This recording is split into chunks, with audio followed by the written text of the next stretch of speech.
All right, grown-ups, it's just our time. I love the babies, but to help you, I gotta speak my mind. This segment's here to help you grow with book reviews, lessons, and things you'll be glad to know. If your little one's restless or looking to play, send them to my other playlist. The read-alouds there will brighten their day.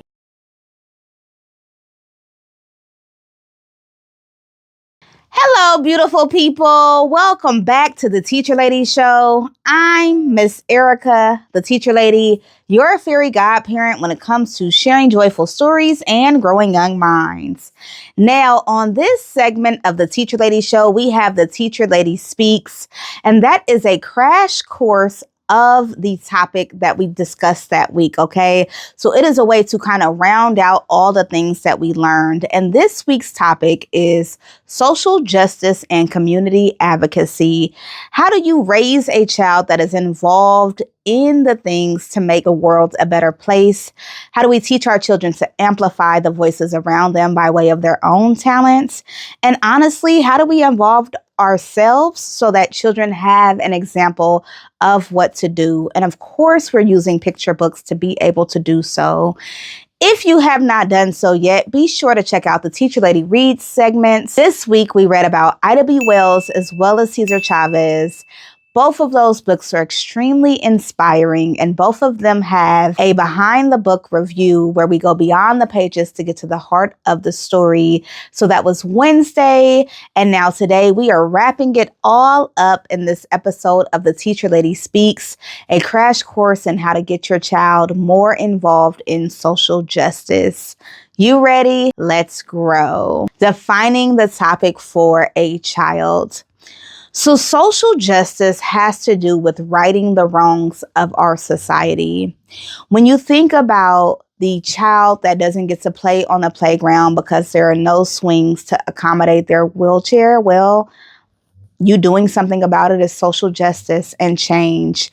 When you think about the person who isn't included because of the color of their skin and you recognize that that's wrong and you do something about it, that is social justice.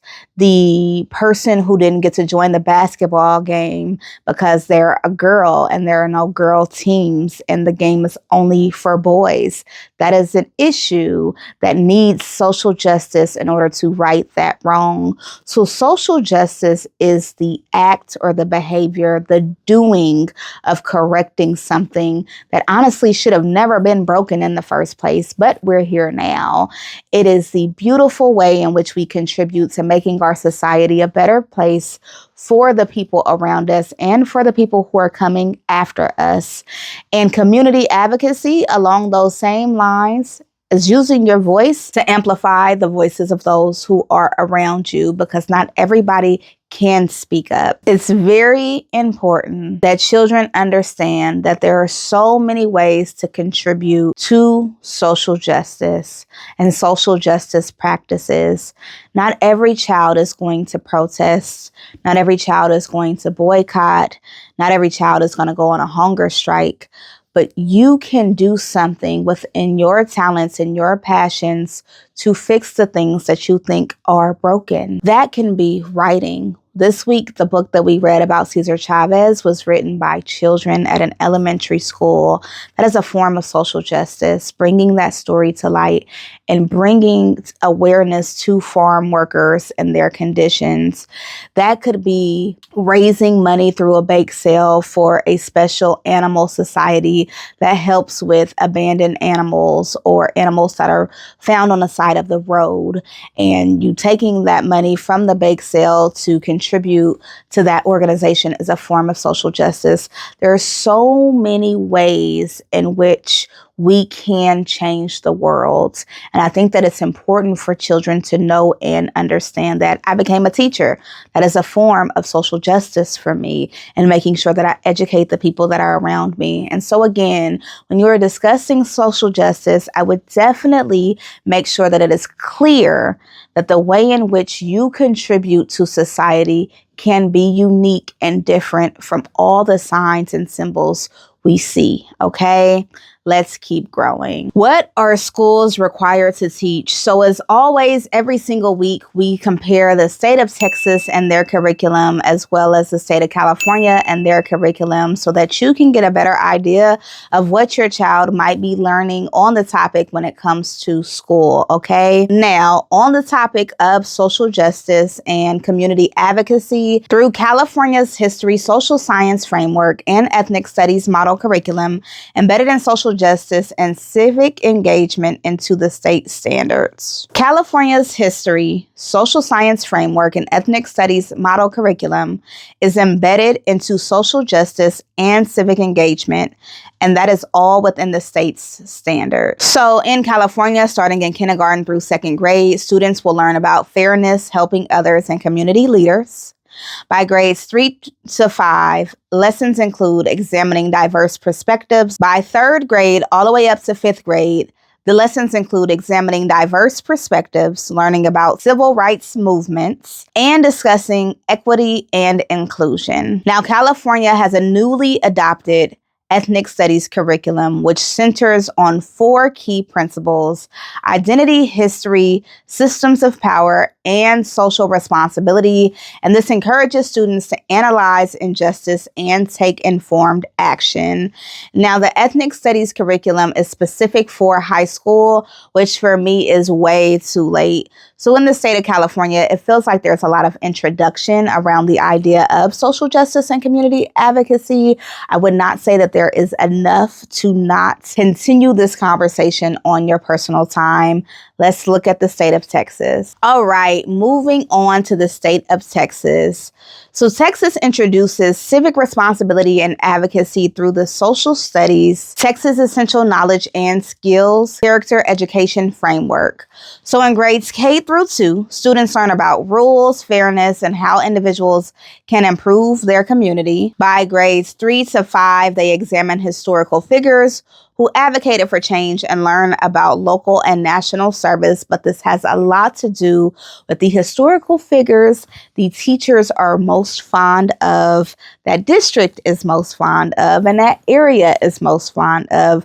So I cannot say that your child is going to learn about Ida B. Wells and Cesar Chavez, okay? Let's keep going. The government and citizenship strand for grades 6 through 12 teaches how civic participation and volunteerism help maintain a just society. Additionally, the positive character traits and personal skills standards emphasize respect, courage, and integrity, all vital components of advocacy and leadership.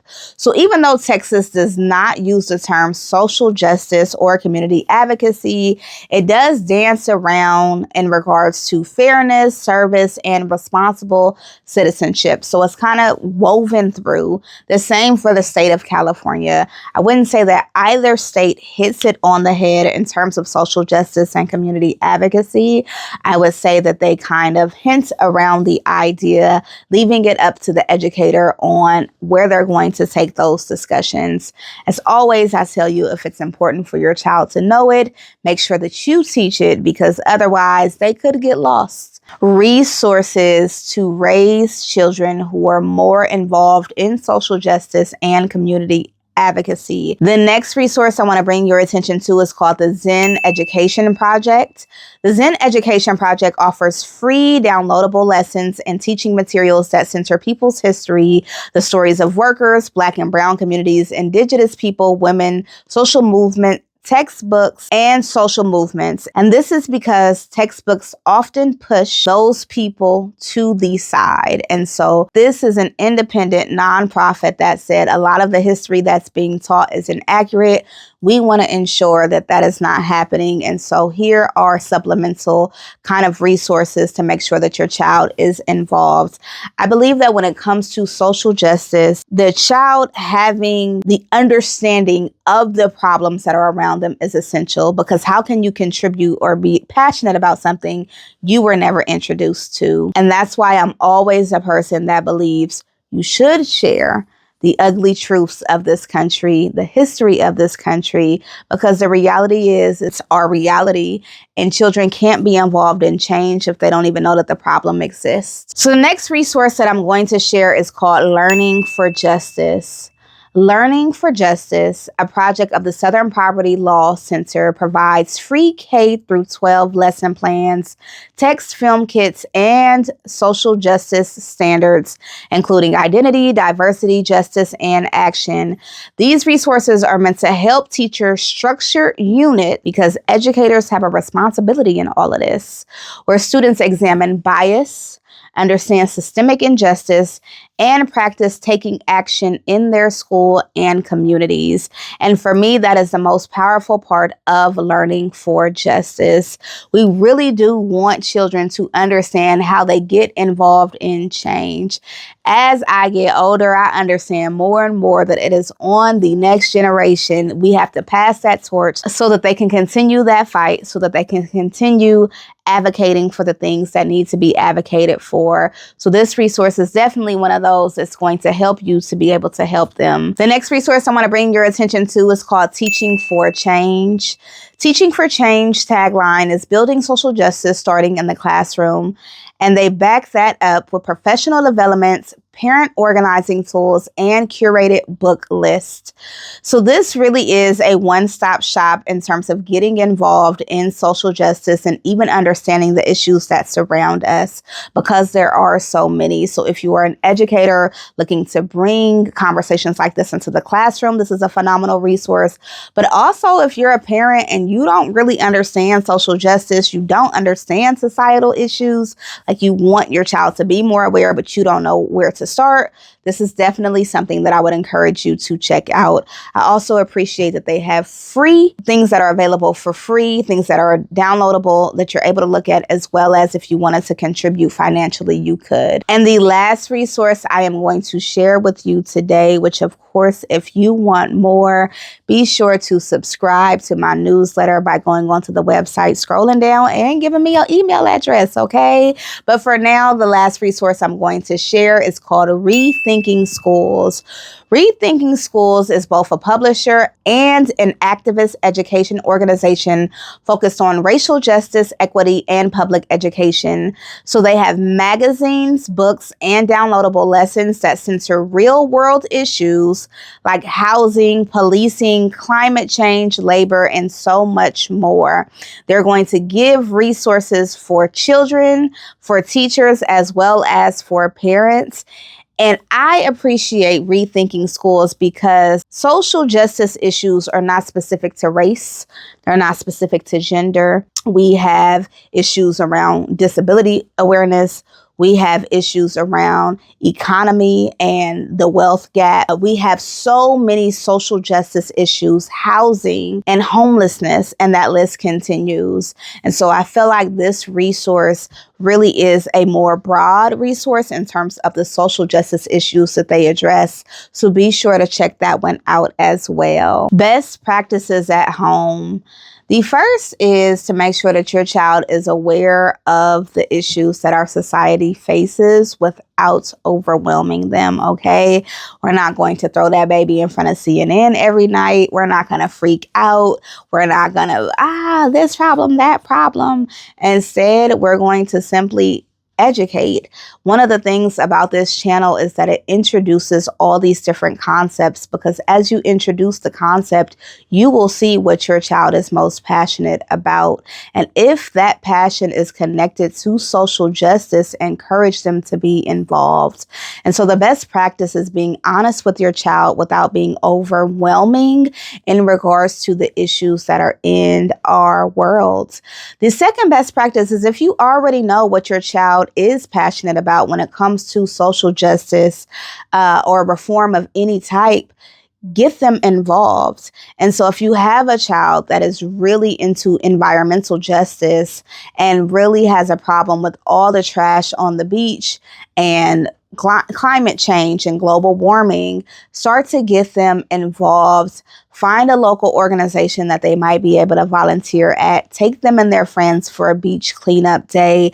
Ask them how they want to help to change the issue. Have them write a letter to their local Congress, so on and so forth. I believe that the best practice when it comes to raising children who are community advocates and who are embedded in social justice is to start early. Have them involve their talents and connect their talents to part of the solution early. If your child is an artist, they can draw about the things that they're seeing. If they're a writer, they can write in. If they're a dancer, when they dance and they post, they can bring attention to whatever that issue is. The best practice is really utilizing your child's their talents and their abilities to, well, change the world. Let's keep going. The next best practice is to really expose them to people that they can connect with. And so who are those advocates of climate change? Who are those advocates of racism and race and speaking against racism and race, or farm workers? Who are the people who have started this work, and how do you get your child to understand and get to know them better? There is so much beauty in connection and community. And once you see somebody else doing the thing that you're also drawn to, it is inspiring and it encourages them to be part of those conversations.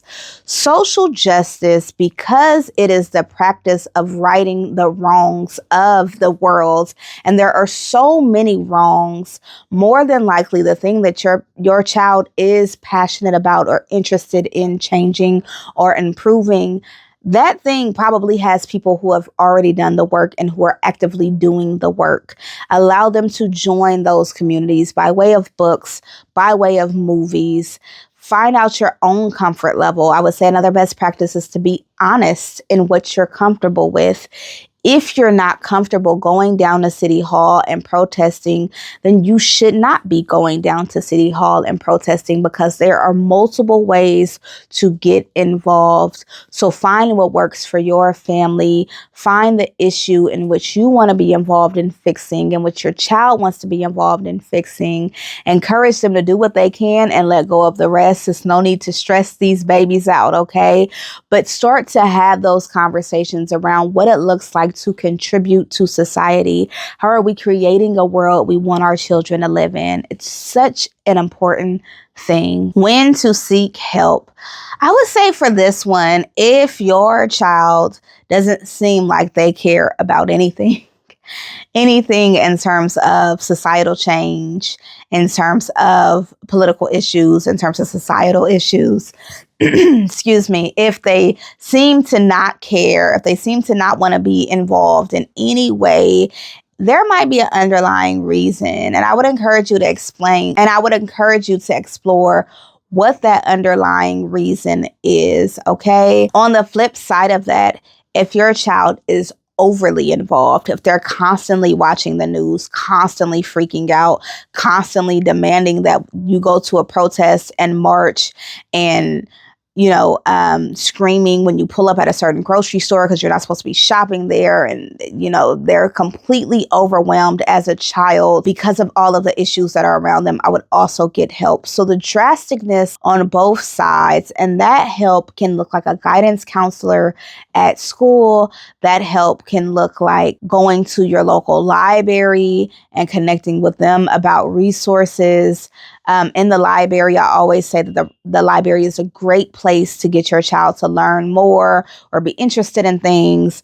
That help might be a doctor. If you do notice your child is extremely depressed because of all of the issues that they cannot solve, that they're not responsible for, and they're becoming too overwhelmed, sometimes there are underlying things that your child needs support with that starts with a medical professional. So if you notice that your child is extremely drastic around the topic, and either way, either A, they're not doing anything, they don't want to do anything, they seem to not care about anything, or B, they are consuming and taking on the weight of the world at every single moment and they don't have any balance. Both of those, I would encourage you to seek more help in terms of making sure that your child is mentally okay. Because the reality is, I have learned that you cannot pour from an empty cup. as a community advocate myself, as somebody who was heavily involved in social justice, I had to take better care of myself.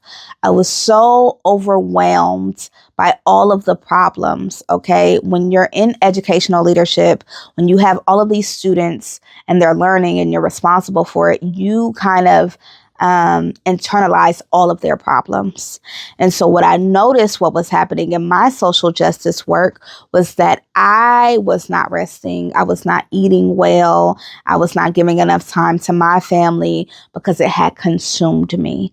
I would go to the school and do work at the school, and then I would come home and I would think about this child who didn't have enough food, or this child who's concerned that their parents are being deported, or this child that didn't have, appropriate clothes on today, or this child that hadn't taken a shower in a week because their water is having problems or whatever. And I would take all of these issues and I would carry them with me.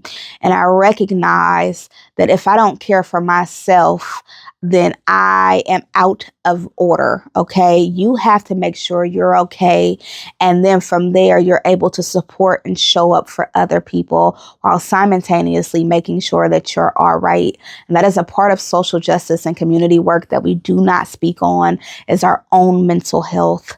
I don't watch slave movies anymore. I don't watch movies about Black people being enslaved. I don't watch movies that, kind of make me feel extremely angry, extremely sad. I don't need that. There is an awareness and an ongoing learning that I will have. I learned today about Ida B. Wells and some of the things that I didn't know. And so my education will continue, but I will not be entertained by our pain anymore. And I think that message and passing that message down to your children early is an extremely important best practice, because we are not meant to do everything. That's why we have other people. Let's keep growing. All right. Common questions. One is, when is a child too young to learn about social justice? There is no too young. Social justice literally means to change the things in society, to make them just for the people around us. And that conversation can and should start as soon as the child can talk. You don't have to go into depth about every single thing that is wrong in the world, but you can definitely have a conversation around the impact that you can have, around your talents, around what you're interested in. That is the beginning and the starting markers of raising a community advocate. How can I teach advocacy without being political? Advocacy is the ability to speak up on behalf of whatever it is you're advocating for. Okay? That is completely different from politics. They're not the same thing. And I think a lot of times we kind of mix and shove all of these things together. And so you teach advocacy by encouraging your child to do the right thing, to speak up for people who cannot speak up for themselves, to see the world around them and to figure out how they can contribute to it. And that is not a politician. Okay. They don't have to be a mayor to be a community advocate. They don't have to be the president in order to speak up for what is good and what is right. And so with that question, I would just encourage you to separate the two, because they're separate. What if my child feels discouraged or overwhelmed when change feels slow? I discussed this earlier, but you really want to focus on what you can do, not what you can't do. It is important that children understand that they do not have control over the things that are happening around the world. You can only contribute to try to make it better. If you notice that the water is not safe, and there is a young advocate who goes by Little Miss Flint, and she has so many initiatives around getting clean water and healthy water to residents in that state and in that area. And her focus should be on doing what she can. But if she is able to get 100 bottles of clean water to people, should she focus in on the millions of people who still need clean water? There is a balance that has to be had, okay? So when you have a child that feels like they're not doing enough and change is not happening, as discussed earlier, point out what is being done, encourage them to breathe, and at times take a break and then continue to fight the good fight. Wow. Thank you so much for learning with me this week. I really hope to leave you with some insight on how to raise a child who is more involved in their community and in social justice, because the truth of the matter is we need our children to continue to make that needs to be made in this world. Okay. If you have not done so, be sure to check out the full playlist from the read alouds to the behind the book reviews. And thank you for watching this episode. If you did not know, I am also an author and illustrator, and those 9 books encourage something called the Empathy Library, which is an intentional pay it forward program where we give books to children in need by way of your generosity. So be sure to check that out. Subscribe to the newsletter on the website. Make sure that you're subscribed to my channel so that you never miss a new week. Thank you for growing with me, for learning with me, and for being part of this book-loving community. Until next time, remember to enjoy the moment or go be a joy in the moment. Bye.